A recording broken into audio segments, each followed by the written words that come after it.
Well, to garden in North Texas is to learn how to manage your water. The heat and the long dry spells can seriously harm your plants. In today's Gardening 101, meteorologist Jeff Ray has some watering tips to keep your garden growing in the middle of summer. A stroll in the Fort Worth Botanic Garden is a display on how to handle the water North Texas plants need. Unless you manage your water, you will probably not have a successful garden in North Texas. Water is a precious resource, you know that.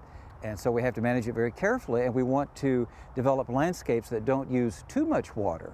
Step one is to follow the rule of thirds and reduce your turf. Grass uses the most water. Replace it with the right plants. We choose plants that are low water use plants. Those can be natives, those can be introduced plants that survive on less water. Irrigation puts water right where it's needed. Keep your planting beds under 2 to 3 inches of mulch to keep that water in and help keep the heat out. Group plants in watering zones that have the same water requirements. That reduces waste. For example, if you have some oak leaf hydrangeas in your landscape and you want some red yuccas in your landscape, you don't want to put those two together because the oak leaf hydrangeas have a higher water requirement than the red yuccas. When you plant is also a way to save water. Fall is for planting.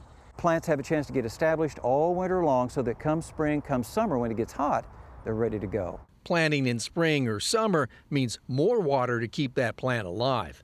Be careful how and when you fertilize your plants. You don't want to produce a growth spurt in the heat of summer. Most of our soils around here have plenty of phosphorus in them, so we just fertilize with a high nitrogen fertilizer.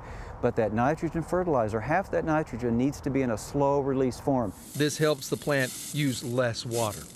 It takes several strategies to keep your plants happy and your water bill low. A Watering 101 for Gardening 101.